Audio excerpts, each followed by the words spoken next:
Welcome back to Joe Stunner Boxing. My cold persists, hence the reason I've mummified myself in all sorts of clothing. It's not even that cold right now. Can you believe it? Sod's law, isn't it? But anyway, I shall struggle on bravely, all in the name of Joe Stunner Boxing. Anyway, how about we talk about what a lot of people consider to be the sort of unofficial main event for the massive Riyadh card, February the 22nd, which is actually headlined by Bivol versus Beterbiev, who've got their excellent rematch coming up. But a lot of people, the one they're really the most curious about is Daniel Dubois, the IBF heavyweight champion, 27 years of age, all 6'5", 250 pounds of him, whatever he is. He's fighting Joseph Parker. And Daniel is the younger man. Joseph Parker, former WBO heavyweight champion. He's 33 now, from Auckland, New Zealand. 35 wins with 23 KOs, 3 defeats. He's been stopped once by Joe Joyce, 11th round KO. That was in 2022. I think it was April 2022. So we're talking about nearly 3 years ago. But he came back fantastically well with five good wins over various quality of opposition. And, to start with, he started off with a 10-round decision over Jack Massey. It was really a cruiserweight, and people are saying, maybe he's finished, but not a bit of it, because his last 2 wins have been over Zhilei Zhang. He got floored twice in rounds 3 and 8, but came back to win, I think, a deserved majority decision. Fought very, very intelligently in that fight. And prior to that, he beat a completely seemingly bewildered and completely disinterested and almost a stoned Deontay Wilder. He beat him over 12 rounds. Both of those were Riyadh contests. Actually, so was his fight with Simon Keane. That was in Riyadh as well, but they did Simon Keane in 3 rounds. Simon was 23-1 at the time, but anyway, that's Joseph Parker coming in. Don't ask me to mention his alias because it's some great long Maori name which I cannot begin to even attempt to pronounce. But let's say he's got his work cut out against Daniel Dubois, because Daniel is absolutely flying. He's 22 wins with 21 KOs, 2 defeats. And he's another one who's come back fantastically well since a bad defeat when he quit against Alexander Usyk in 9 rounds. There was that sort of fake controversy, which wasn't really controversy, about how it wasn't really a low blow that he landed on Usyk. It was a body punch fight ender. No, it wasn't. It was a low blow. Quite relatively close, I suppose, but no, it was a low blow. But he came back brilliantly with wins over Jarrell Miller, stopped him in 10. He stopped Filip Hrgovic in 8. And he blew Anthony Joshua out of the water in 5 rounds at Wembley Stadium. That was September of last year. So he's come back. Both these fighters have come back from defeats, fantastically well, brilliantly. And Daniel, at 27, 6 years younger, big old lump, like I say, 6'5", big lump, hits like a truck. His confidence has never been higher. And when Usyk gave up the IBF belt, Daniel, who'd won the interim belt against Filip Hrgovic, was promoted to, high tar, full fat champ.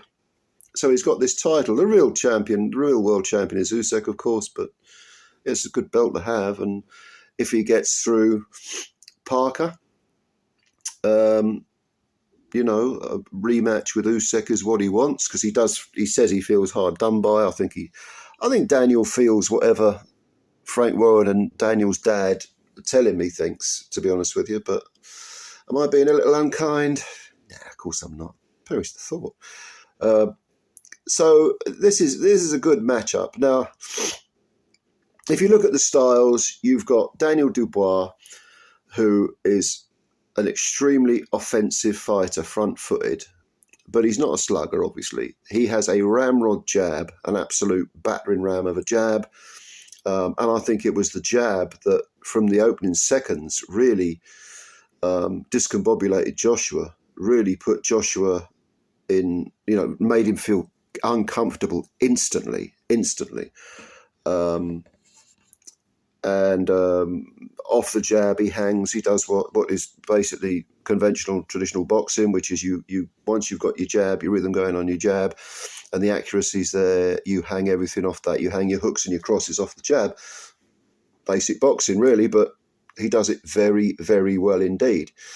Now, the questions that he answered, when you bear in mind that his 2 defeats were stoppages, one when he was about 21, 22 at the time, when he quit against Joe Joyce. He had a very badly damaged eye, so I don't blame him for bailing out. If you've got a car and it's got a flat tyre, you don't ride into the ground, or you ruin the tyre, you might ruin the wheel. No, you stop it and you change the tyre. And if you've got a broken eye socket, or you could potentially go blind, you'd be an absolute moron to carry on fighting. So I don't blame him for that. I think the Usyk fight is possibly where the quitter moniker comes from, because he did appear completely bewildered in that fight, regardless of this faux outrage about this, knockout that wasn't a knockout, it was a low blow. He looked as if he'd been mentally drained, and of course other people, Tony Bellew has been very vocal about this. He says that when you fight Usyk, he drains you mentally. He puts that pressure on you, that constant pressure, that goes, is it just physical? It's very, very grinding. And of course, mental pressure means it saps your energy. Yeah. And you could see it in Dubois in that fight. He ran out of ideas. Now, to flip this on its head, we talk about Dubois being a quitter. Let's go back to 2022 when he fought Kevin Lerena, because he suffered 3 knockdowns in the opening round of that fight. And apparently, was it his knee he damaged? They take the piss and call Triple D triple knee because of his, reputation as a quitter. But in that fight, there was no quitting the man. No quit at all. Because if he did have a damaged knee or an ankle or whatever it was, he actually stopped Lerena, who ain't a bad cruiserweight. He's nowhere near heavyweight, but he's not a bad cruiserweight. He stopped him in 3 rounds just through sheer power and determination. And Lerena, despite scoring those 3 knockdowns, 2 of them, it did appear as if Dubois went down sort of semi-voluntarily. But nevertheless, he didn't quit. He got back to the corner, and he was told by his corner, go out there, do this, do that, and he got the job done. So I don't know about this quitting business, and certainly against Jarrell Miller in the middle rounds, when it was beginning to look like he might unravel, there was no quitting him then. And against Filip Hrgovic has, apart from the fact he's got probably the best heavyweight chin in boxing, incredible chin, he hits hard with the right hand, and he landed some flush punches on Dubois, flush punches. So Dubois is saying, during the build-up, I think Parker has been hanging his clothing on one particular hook, which is that you're a quitter, and I'll make you quit again. I'll take you to that dark place, and you're going to quit again. Well, I wouldn't put all my money on that, because I think it is possible that some people do learn from past, shall we call them indiscretions, boxing indiscretions. I always think of Nigel Benn against Michael Watson, draining himself by just fighting a completely tacticless fight and getting so knackered that essentially he quit. He went down from a jab and quit. Didn't beat the count. He got up at 10. And he didn't complain about a long count or anything. I always thought that Nigel just ran out of ideas, just like Daniel did, ran out of gas, and just thought, I'm not going to win this fight. And essentially mentally quit. Well, we know you then flip that on its head and you say that Nigel Benn, 6 years later, fought Gerald McClellan and showed an unbelievable amount of resiliency and fortitude and guts. And that is the greatest fight I've ever seen, by the way, Gerald McClellan against Nigel Benn. But yeah, it is possible to rectify or to... redemption is possible. Redemption is possible, let's say that. And it is quite possible that when Parker, or if Parker does manage to take Daniel to those dark places, Daniel won't roll over. He'll come back. He'll remember those. He'll remember the stick he's taken. He'll remember the bad stuff, those bad feelings, and he'll think, I ain't doing that again. You're going to have to kill me. That's how it sometimes works. Once a quitter, always a quitter. Well, everyone's got it in them to quit, but I don't think it's true that once a quitter, always a quitter. I don't think that's quite that simple, that clear cut. But nevertheless, it's a question worth asking. And next question is, can Joseph Parker take him to that dark place? Well, Parker, like I say, he's come back with those 5 victories, looking as impressive as ever. But at 33 and with a lot of miles on the clock, again, the questions you have to ask for Joseph is, how long in the tooth is he? Now, 33 is not old for a heavyweight, of course. And it's certainly this relationship that he's had with Andy Lee has paid dividends. He's looking bigger, healthier, less cut, carries a bit more weight. But he has had a lot of quite tough fights. I mean, the Dillian White fight in 2018 was grueling, and he could have won that fight. He had White out on his feet right at the end of the 12th. But Parker I think he was down in one of the early rounds, maybe the second round. I know he was down in the 9th. And one of them was a head clash. Parker said it left him stunned, and he was sort of fighting through a fog during 4 or 5 rounds in that fight, which is why he started his work late. But that was a winnable fight. I've always wondered why they didn't rematch, and I think it's because, maybe Dillian didn't want it. Maybe he knows he kind of got out of jail, because he was flailing in that last round. If that had been a 15-rounder, you got to bet your money on Joseph Parker knocking White out. Prior to that, he had a very disappointing performance, Joseph Parker, against Anthony Joshua, where he just didn't really show up. He's totally safety first, totally. And this was the knock against him, wasn't it? That he didn't have that killer instinct. That he'd go through like the Huey Fury fight, which was a majority decision win, was so boring. No killer instinct at all. But he did win that WBO title. He did get a very close win over Andy Ruiz, which a lot of people think Ruiz won. That was another majority decision. But he sort of, even after he'd lost to White and Joshua, he sort of ticked over. And then he hooked up with Lee. And he had the 2 fights with Derek Chisora, which were kind of him cutting his teeth, really, in that fight.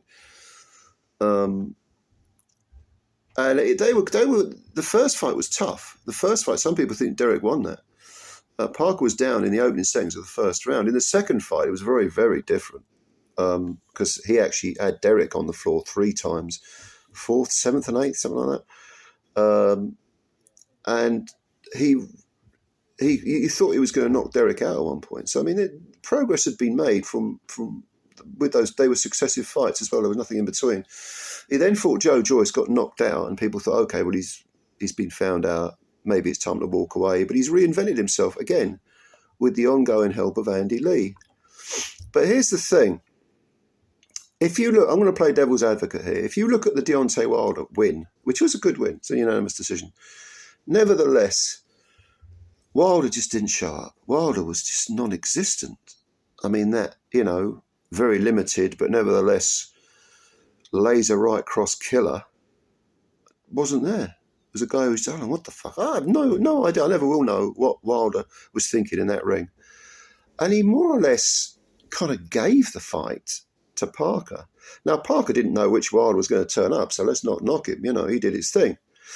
But it was just a very, very unimpressive, a non-existent performance from Wilder. So perhaps, playing devil's advocate, you could say, well, that result flatters Parker a bit. Okay, 6 of one, half dozen of the other. I mean, as far as I can see, he won, if not all of the rounds, then, that was a 12-rounder. He won at least 10 rounds, 11 rounds maybe.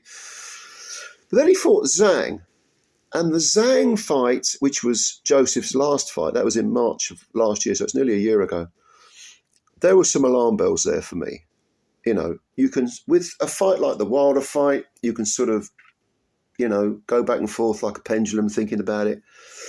But with the Zhang fight, there were definite alarm bells, which I can't overlook. And that is that Parker was down twice. He was down in the 3rd round and the 8th round. Now, I know Zhilei Zhang is a huge man who hits very, very hard. He's 6'6". He's got a head that's the size of a fucking armchair. And he's got very, very good skills. And he's a southpaw. And the fact that Joseph was floored twice, relatively heavily, certainly the second knockdown was looked to me like a heavy knockdown. I did wonder if he was going out. But no, he survived and he went on to win. And I have no problem with the decision. But he was being tagged. When he was tagged, he was hurt and he was on the floor. Okay. Now, Joseph, especially under Andy Lee, has become very, very tactically sound with Andy Lee, because he is, as Tyson Fury called him, a teacher, not just a boxing trainer. I think that's a fair comment, because Andy Lee is a very cerebral trainer. He studied under Emmanuel Stewart for many years. He lived in Emmanuel Stewart's house. He was, they were like very, very close. And then when Emmanuel passed and Andy came back to Ireland, Britain, he was under Adam Booth, another very intelligent trainer,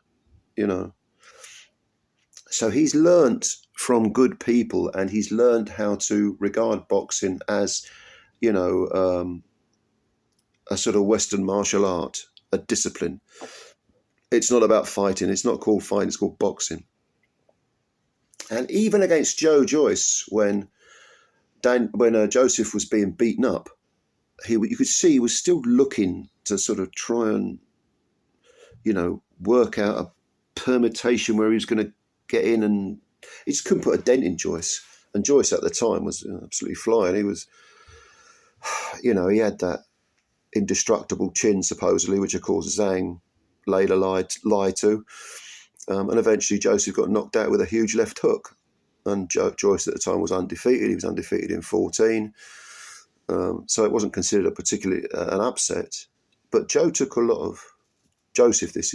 Parker took a lot of punishment in that fight. And you put that on top of the back of the 2 Chisora fights. Well, the first one was a little bit grueling, the White fight. And then the Zhang fight.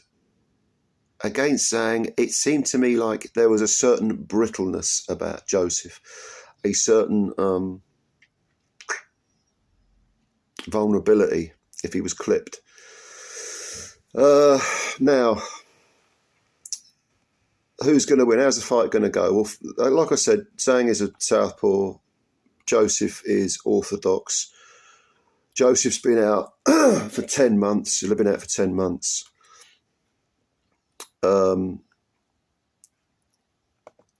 Dubois, what did I say, September?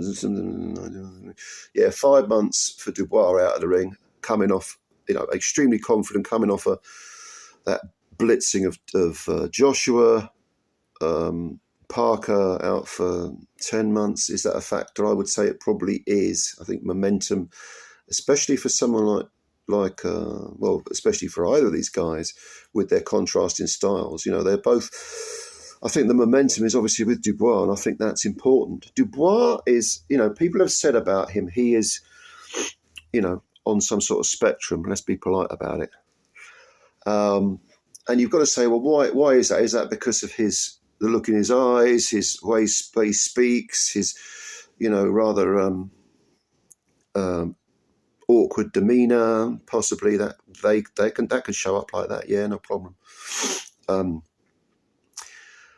But I think a better indication of why Daniel Dubois might have a certain condition is that if you give him instructions, he will follow them to the letter. And then when he goes back to the corner, so he will injure his knee in the opening round against Kevin Lerena, and it won't bother him because he'll go back to the corner and he'll be told, do this, do this, do this. If he goes out there and it works, no problem. I'm back on track. He is purely a scripted guy, okay? He is the polar opposite of someone like Anthony Joshua, who is overthinking all the time, second-guessing himself all the time. Daniel will take instructions. I'm almost tempted to use the word robotic, and I'm talking mentally, not in terms of boxing style.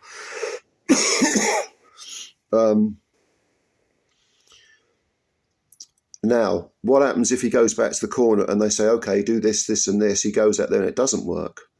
Well, we end up seeing what we saw against Usyk. He unravels. Wait a minute, I've been told to do this, this and this, and it's not working. I know that in training, and from what I've just heard in my corner, this should be happening and I'm doing it, but it's not happening. What's going on? In other words, there's no adaptability. There's no plan B. It's always you give him a script and he will apply it letter to the law. Whereas someone who has variety, someone who, like a Tyson Fury, for example, I always thought good ring IQ. Usyk is a perfect example, brilliant at doing this. He will have a script, but like an actor who will go off at all tangents and maybe do a bit of method acting or try do a bit of experimenting. If he feels he's getting lost, he'll come back to the script. All right, he'll because the script is there. The script is the foundation, and then you build your house. And if the house isn't quite working out, all right, we'll put it down and start again. But the foundation's there. You see, with Daniel, he's got the foundation, and if the house isn't working out, oh, what do I do next? He's got no ability to say, well, I'll dismantle that. Maybe that didn't work. I'll do this over. No, I need to be told what to do. Okay. Now you could say that someone like Joshua would actually, Joshua is the same, but tries not to be the same. You might say that Joshua is someone who should really be told what to do because he had his best results when he was told specifically what to do by Tony Sims and Rob McCracken, at various points of his career when he was being told, just do this, keep it nice and simple, do. But then he got into the realms of, being too sort of highfalutin and artistic and constantly being the sponge, and to the point where he didn't know what he was doing. He lost his fistic identity. Daniel has a fistic identity, but he's too much the other way. He's too much to where if he loses that identity, or if he loses part of it, if there's a crack in it, he finds it very difficult to sort of adapt and, like I say, bring in a plan B or even a plan C or a plan D, ideally. Now, Joseph is the opposite. Joseph, under Andy Lee, seems to have he's kind of blossomed, if you like, because he is someone who will, again, listen very closely to his corner, but he won't panic and he won't unravel mentally. And, like against Joe Joyce. Joe Joyce was trying to knock him out early in that fight, and he was hurt. Parker was getting busted up in it. After 3 rounds, you were thinking, this ain't going to go for very long. But in fact, it lasted into the 11th. And Joseph had a little bit of success here and there. So I don't think mentally Joseph will be beaten. But here's the reason I am going to pick Daniel Dubois to win this fight by knockout. And that is because I just think Joseph Parker is looking vulnerable when he's tagged. And when you consider the momentum that Daniel Dubois has and the confidence that he has coming off the back of those 3 excellent wins and the activity that he has, whereas Joseph's been out for 10 months, I think we will see Daniel Dubois going straight at Joseph Parker, hitting that ramrod jab straight in there, doing what he's bang, bang, bang, which is a hell of a fucking thing to get past.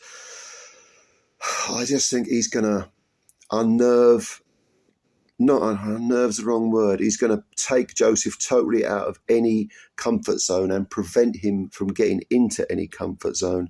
He's going to probably break him up. Joseph might be able to find a little bit of rhythm in rounds 4, 5. But I think by about round 6, I think once Dubois starts landing serious punches, and I think he will be landing serious punches or threatening to from the off, and I think by about 2nd or 3rd round he'll be putting it on Joseph. Joseph will survive because he's got a ton of guts, because he's clever, he knows how to survive.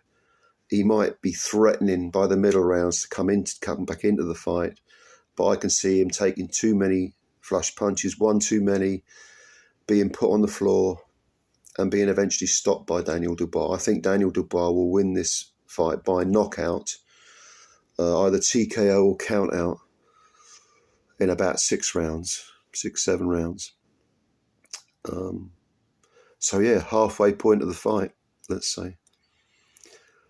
And again, that's not down to any mental superiority, any tactical superiority. I think it's just the fact that Daniel is flying. He's too fresh, too young, hits too hard, has that brilliant jab.